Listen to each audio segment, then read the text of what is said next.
live streamed movie in I think it's on Amazon or Apple TV, on all of the above.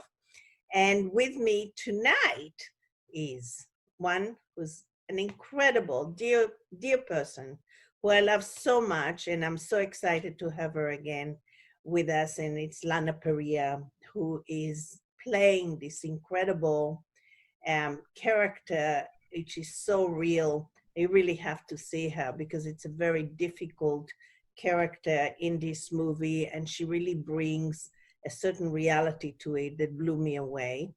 And then, of course, we have Cheysnne Ray Hernandez, who's playing Gata, the bad girl. And she does an incredible job too. So welcome. And I can't wait to enter into this conversation and let it reveal itself. You heard of me? What have you heard? I heard you're the devil. I might be. Come on, fool. Good, eh? Every gang in LA has to pay their taxes. What's up, Holmes? Wake up. If you're stacked short, go rob a bank. Rob your own mother. There's no excuses. Do not test that. Whoa, hey, whoa. You guys look like a couple of monsters. What the hell, man? Yeah, but I'm at peace with that. Son las 12 de la madrugada, mirándome en el espejo. What's up, Johnny Cash? How about that time you gave me like 3 different STDs? Are you kidding? She's kidding. She's kidding. You got your wife, you got your kids, you got your castle. Daddy! I'm supposed to terrorize the herd. That's my function. God allows me to walk through the darkness and come back into the light.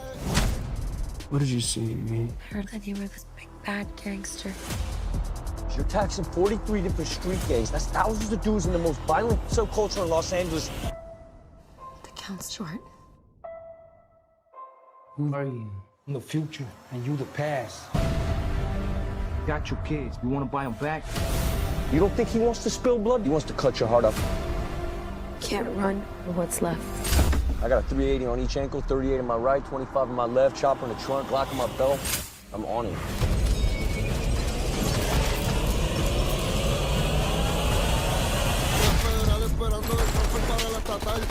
Took my kids, man. I'm riding with you till the wheels fall off. You're bad. You ain't that bad, all right?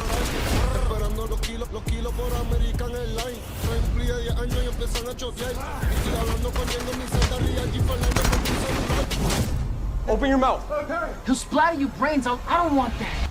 I do. I want that. I can't tell you how happy we are to have you on the show Interviews, because this entire effort of this movie touches a nerve in our entire country, but also in Los Angeles particularly, because we have a world within a world that very few people really understand. And I think this movie is so real in terms of how it interpreted that whole culture. So I'm thrilled to be able to actually talk to both of you about the movie and about this phenomena that is occurring in the subculture of our own city. So first of all, Cheysnne, welcome to the industry and welcome to the film industry. And we are so happy to welcome you. Hello, my name is Cheysnne Hernandez. I am 5'6". I live in Los Angeles, California. However, right now I am in Melbourne, Australia. What is this? Are you feeling mentally healthy? No, you don't do that. I'm not insane. You're the one who woke me up in the middle of the night over some dishes in the sink, punched a hole in the fucking wall. I drank too much. I went too far. I'm sorry. It won't happen again. I picked glass out of Maddie's hair last night, Sean. I didn't mean for that to be so close to her. I never hurt her. You know that. No, I don't.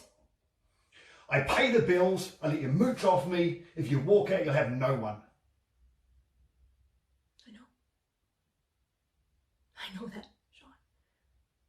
I am well aware of just how completely fucked and alone that I am. But I will not pick glass out of my daughter's hair again. I may have no one, but Maddie's got me. You know that? A real privileged Whoa, Lena, relax. Hey, fuck you, and your little boyfriend. You too. Okay, guys, time out. Stop all this ruckus. Rich, buddy, until you have to sit there for 2 hours to find a fucking warranty for a fridge that these two asshats broke, trying to ransack your apartment, get off my dick. I know this is your first movie and it's the most amazing entry into our industry because you truly wear the character brilliantly. And I was actually stunned and surprised how honestly you took on this character and how you were wearing this character so well. Now, you know, knowing that you actually were in the army and, you know, and you really dealt with the whole issue of survival from a whole other aspect. Tell me, how much of that did you carry into the film? And where did you find that whole historical level in your life come into play? Well, I definitely carried a lot of my soldier self into being gata. And I feel like throughout my life, when I've had to go through these periods of just raw survival, I mean, I was homeless in LA too at one point. So when I went through that, I still had these inhibitions within me, which was, you know, still be kind, still be honest, be truthful, you know, be giving. And so it's like you have your moral compass that's inside of you that you're circling around as you're surviving. So in order to be gata, I had to get rid of those inhibitions. So gata is just pure, raw, animalistic survival. So she is what happens when humanity allows the worst of itself to surface. She is when you stop caring about who thinks what, who says what, you don't care who lives or dies, you only care about surviving. And so it was hard, and even on set, there was a couple of times where my humanity did come out. And one in particular was in that scene where I'm hammering Shia. I know at one point, Conejo had this cigar, and he moved it away from his mouth, and some of the ashes fell on Shia. And so I'm very in this scene, and I'm supposed to be hurting him, and all of a sudden, the humanity part of my brain just kind of ticked. And I was a combat medic in the Army, so I ran to the medic and I was like, aloe, aloe, aloe. And then they gave me aloe, and I come back and I'm rubbing aloe vera on Shia's chest as I'm supposed to be killing him, you know? So it was a constant struggle and battle in my mind for who I am and who she is, and letting go of who I was to become her.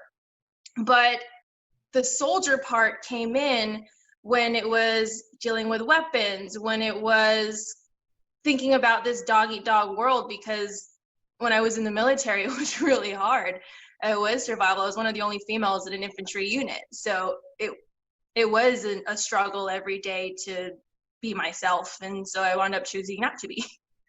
Now, that's amazing. So when you're talking about Gata, you know, she obviously had a whole life before entering this moment of her life, where all of a sudden it was about pure survival.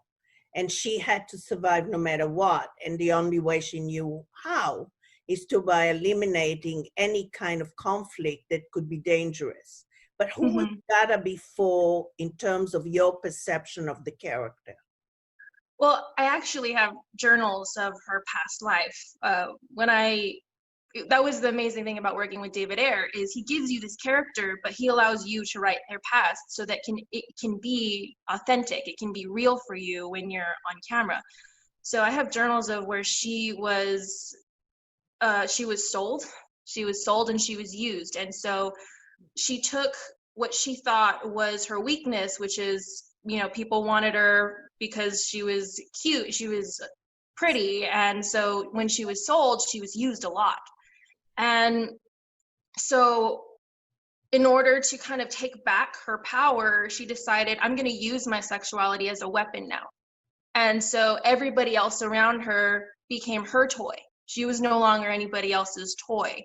And that's why she has this, I don't care about life or death. She has this cold detachment from that disables her ability to feel anything when she's killing somebody.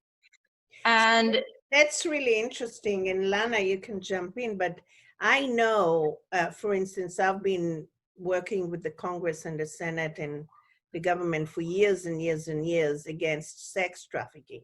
Now, it just so happens that sex trafficking is a $91 billion business.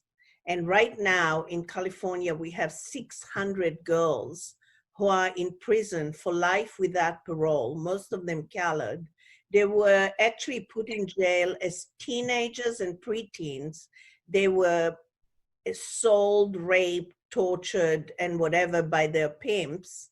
And not one pimp went to jail, but all these girls. And it's because they killed their pimps that they are in prison for life without parole. And so I was thinking about that when I was watching you.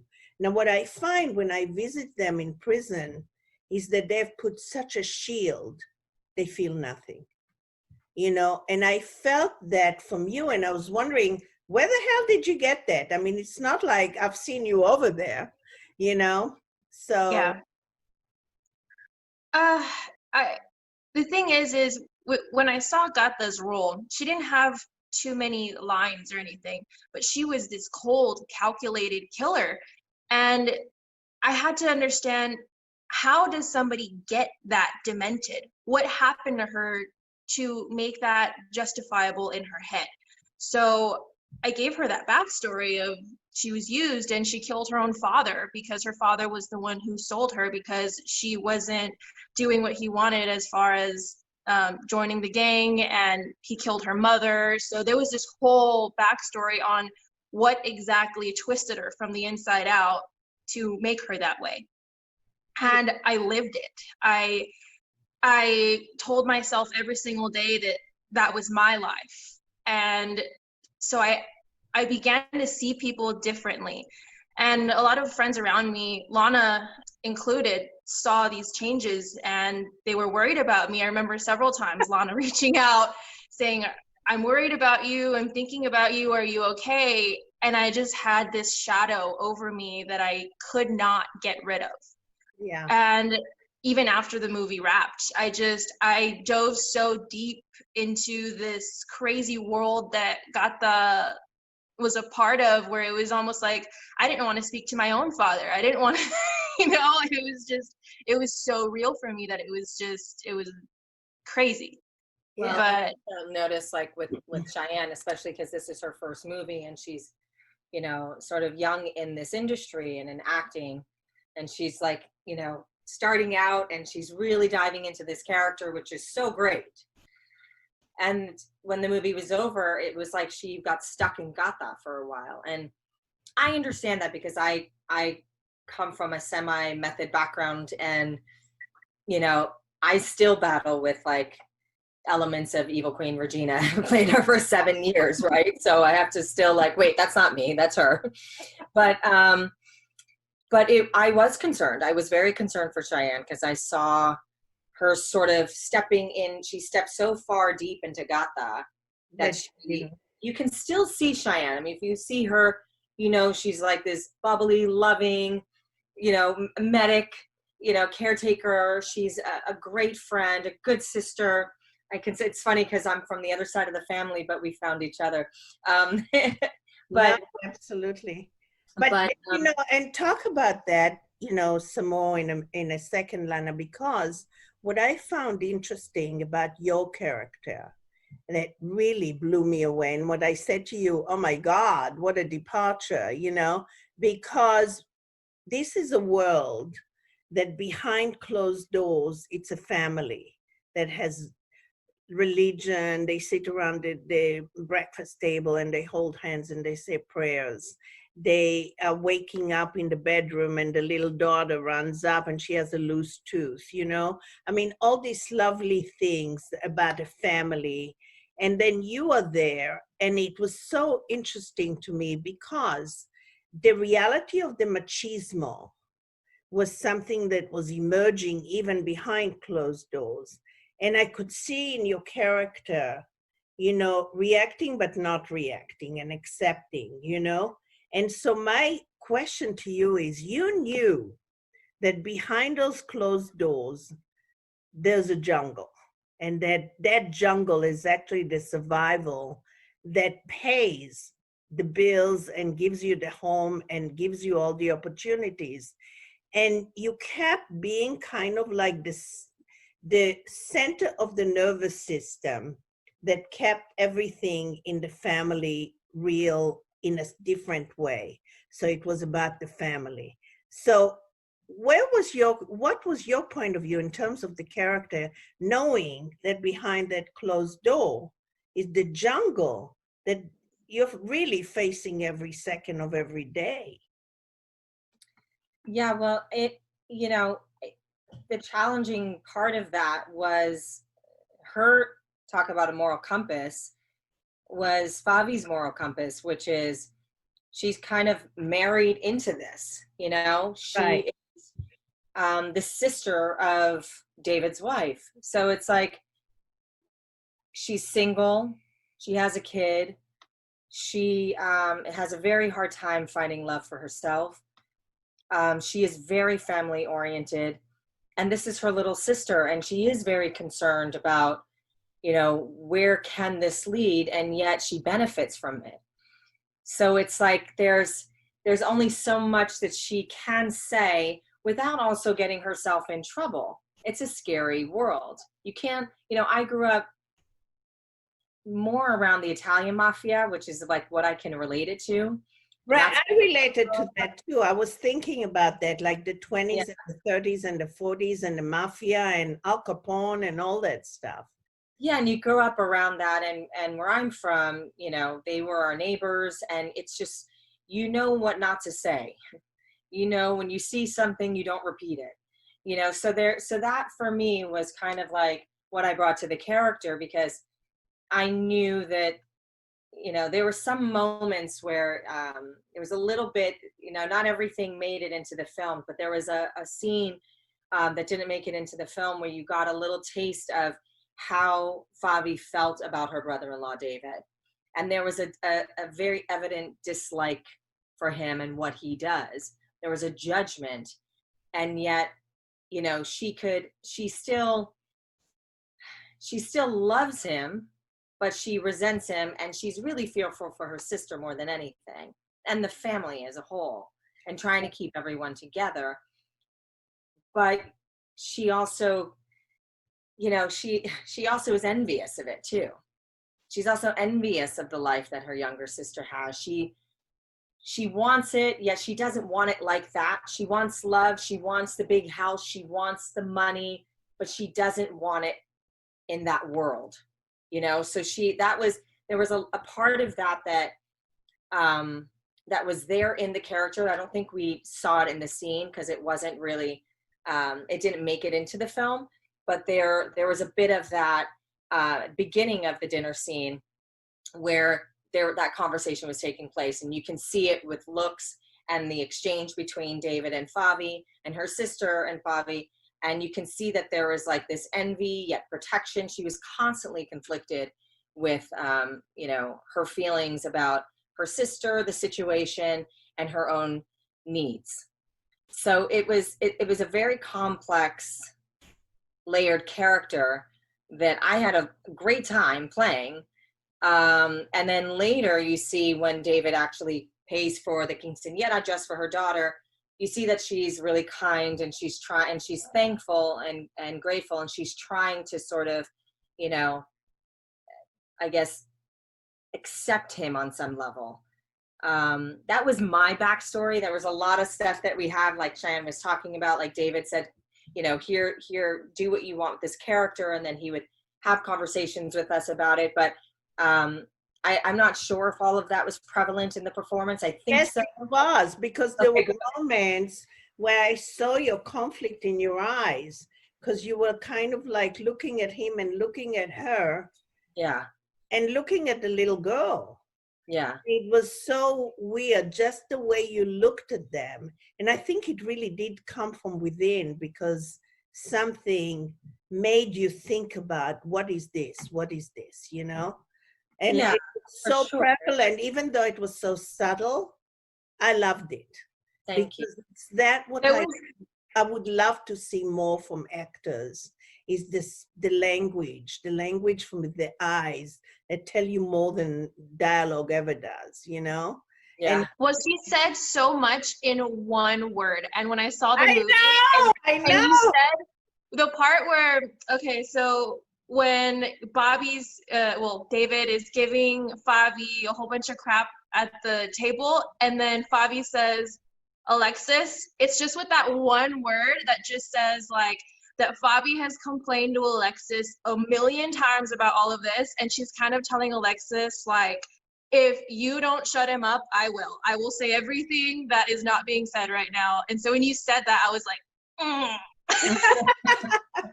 No, that's great. But let's talk about the reality of what this movie says, because I think that's what this interview should encourage people to see, because this is happening right now in this town in East LA all the time. I told you I did a documentary about East LA called How We Fell Out from the Grace of God. And I spent a lot of time with 18th Street Gang and the leader of 18th Street Gang. And one of the things that he said to me blew me away, because he said to me, well, it wasn't any different when it was my father. He just wore different clothes, you know, and he walked me down on the bridge where his father was when it was all the zoot suits and all those wars, you know. And I realized, and I talked to Eddie Alamos about it, and because he had done so much in that, about that whole thing, and he said, yes, it is so, you know, the whole thing is generational, but it's happening out there, and it's happening in a different way than any of us understand, because it's never on the news, and people get killed, and it's a whole world on its own. So my question to you, Lana, particularly, because I know you, and I know when you do anything, you take the entire encompass and you bring it in, and you look at it all, and you narrow it down into the culture you are emerging into, you know? And so I want to know, how much time did you spend really understanding this whole culture, and what it meant to you, and how you related in your own life to it? And I know also that when Black Lives happened with George Floyd, you were the first one to go on Instagram and make big noise about it. You know, the first Instagram I received was you. Oh, so wow. I know how conscientious you are. So talk to me about what this movie really means, and what you think it should do in terms of the audience and our whole community. Well, you know, this movie is very complex, and the thing with David Ayer is he has this gift of and also background of being on the inside. You know, Right. this is a world that he is very familiar with. He is a combination of Bobby Soto's character David, Right. and Shia, and he really is. And you know, there was that whole I think there was some sort of talk about Shia being, you know, being brown face or something, and I couldn't disagree. I mean, there are a lot of these white people that grew up in the hood. I knew it, but I come from Brooklyn, so we always had like White Boy Mikey, you know, and we always knew guys like this that grew up in these Latin cultures and in these communities that were really, really influenced by it. And so that's how I saw Shia's character, and I knew those guys. And I also knew the guys in the hood, you know, the guys that were selling drugs, the guys that were killing people, the guys that, and they were my neighbors, you know, except it took place in Brooklyn. So for my for me, seeing this world, just being in Los Angeles, how I understood it was how I understood the world in New York City, which it was more gang related. I feel like LA is a little more segregated than it is in New York. In New York, you have like your gangs, you know, but in LA you have that too, but sometimes it's like you have more of your communities, where I feel like in New York, a lot of people are kind of mixed up, you know, everyone's right. kind of, You have territories here, like 18th Street gang has their own territory. Then right. some of the other gang, Hazard Street gang is around Hazard Street. So it's divided by territories. Yeah, and in New York, it's similar as well. And I knew a lot of these kids that were selling drugs, and I knew kids that were killed because of it. I mean, these, you know, kids I grew up with.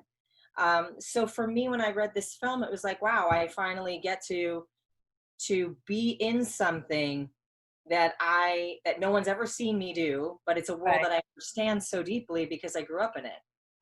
And yet no one's ever seen this in me. I'm especially coming off of Once Upon a Time playing a royal queen. That couldn't be further than who I am, you know, as a person. So, you know, so for me, it was like, oh, I get this. And I feel that, you know, part of LA, there's a lot of parts of LA that people don't see. And we filmed in South Central. We were in these parts that were dangerous, and yet we were protected because we were doing a movie and we were telling their stories, and there's a level of respect that comes with that. Right. And it's a very complex world. I can't judge it because who am I to judge? But I think it's an important film because we have to, it's educational. And no That's directors exactly right. It's educational. And I read the reviews and stuff, and I don't think they understood. I spent an entire year there, so I understood it. And that's why I'm so eager to talk to you guys about it, because it's very real. And but David Ayer is one of the only film directors that are actually telling these stories. Right. And he's done it.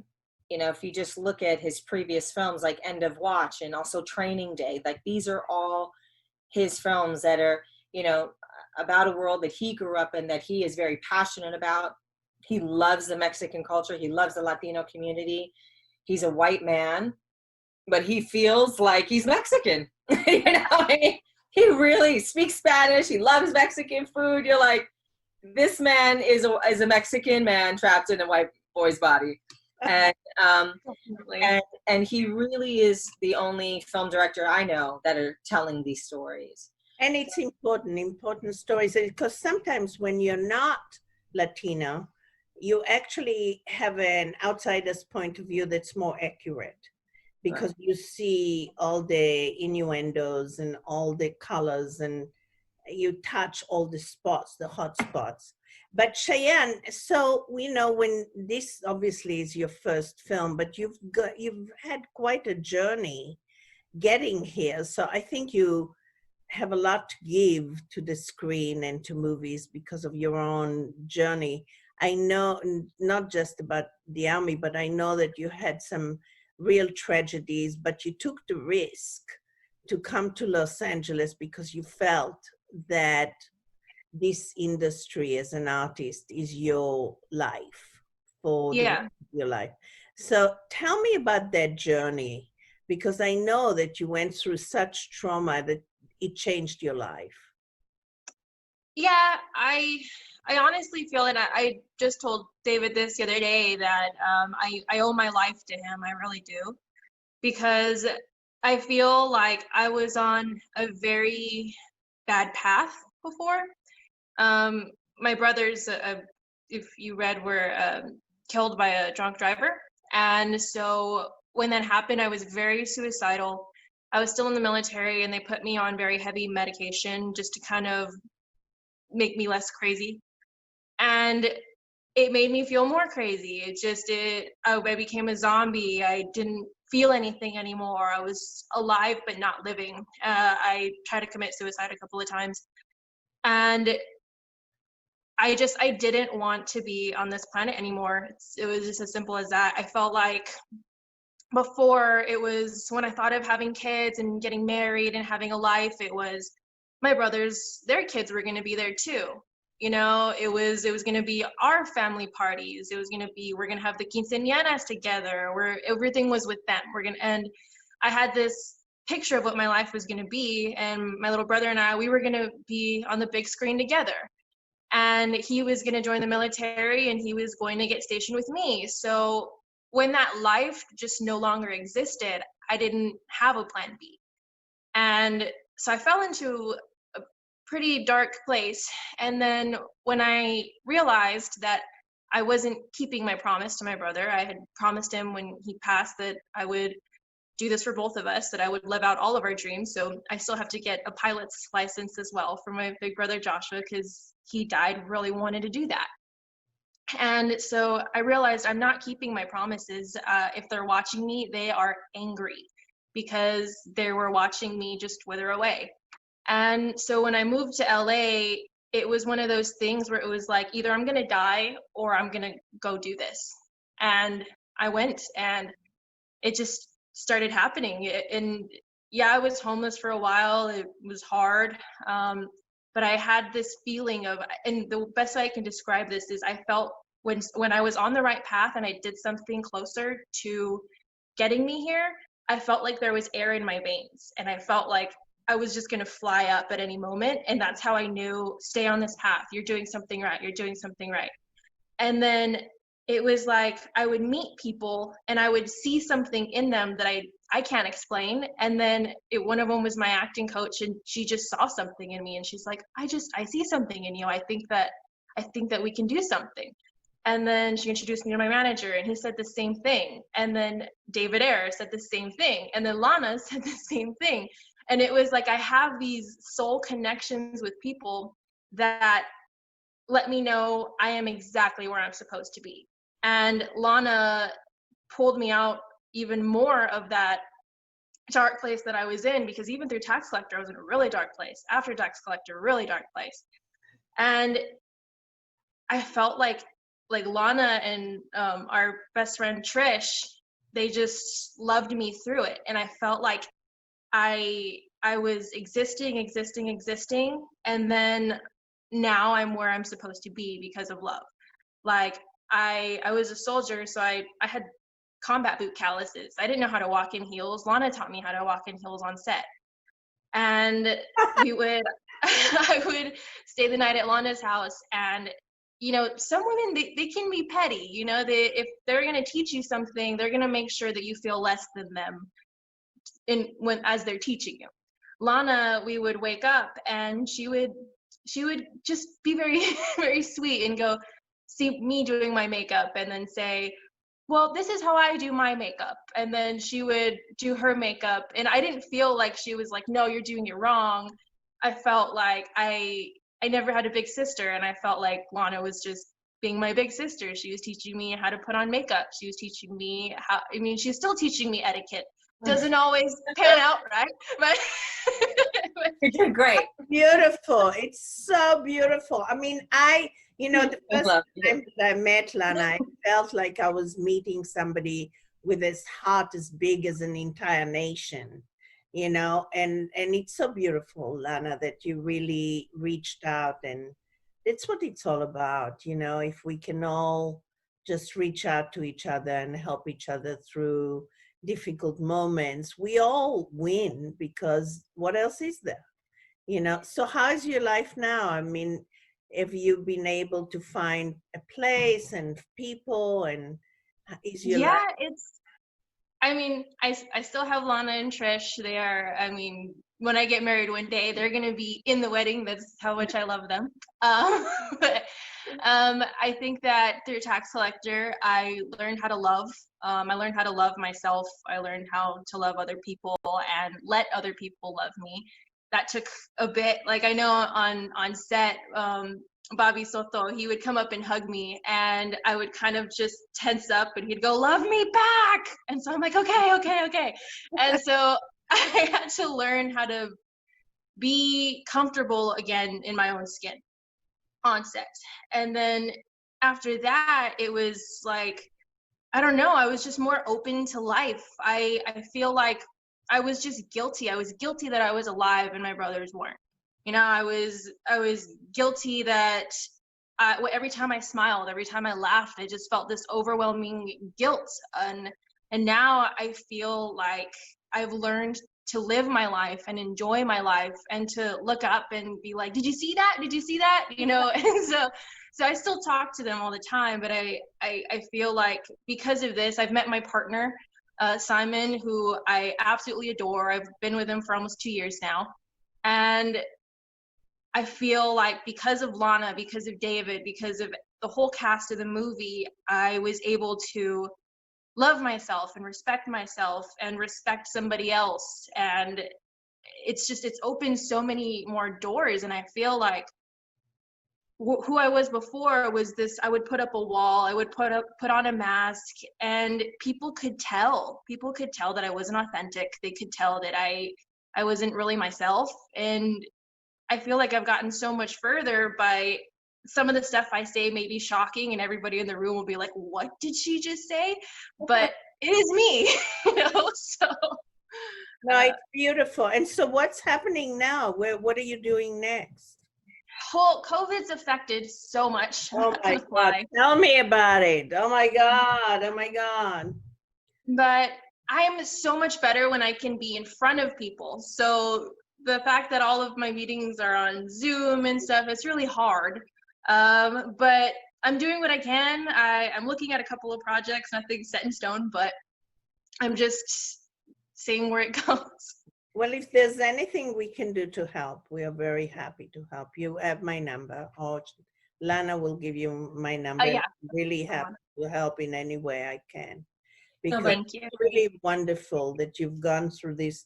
I mean, trauma, you have to, unfortunately, we all have to go through it to get to the other side. And Yeah. you know, it takes people like Lana to help you do that. So it's just incredible. Again, my beautiful Lana, you're just such an angel. It's amazing. So Lana, what's next? So a few things I've been working on. I'm developing one show right now, and we're seeing where that lands. It's really interesting. Of course, I can't talk about it because it's developing. I've been developing it for a while, and it's starting to kind of find a different shape than where it started, which is good. Well, it started here, and then it kind of took a turn, and now it's kind of going back to where it was. So I'm working on that. I recorded a song, which is kind of interesting. Oh my God, do you have it? I want to hear.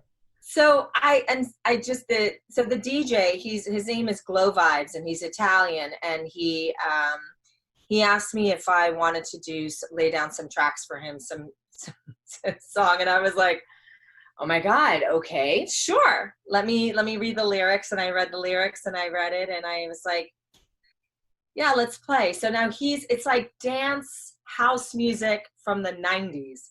And that's like, you know, so New York style, right? So he has like a very like old school vibe to it. And he just sent me the cut yesterday, and he's like, do not let anyone hear this just yet. So I can't let anyone hear it just yet, but I finally just got it yesterday, and it's really sounding great, and I'm really liking it.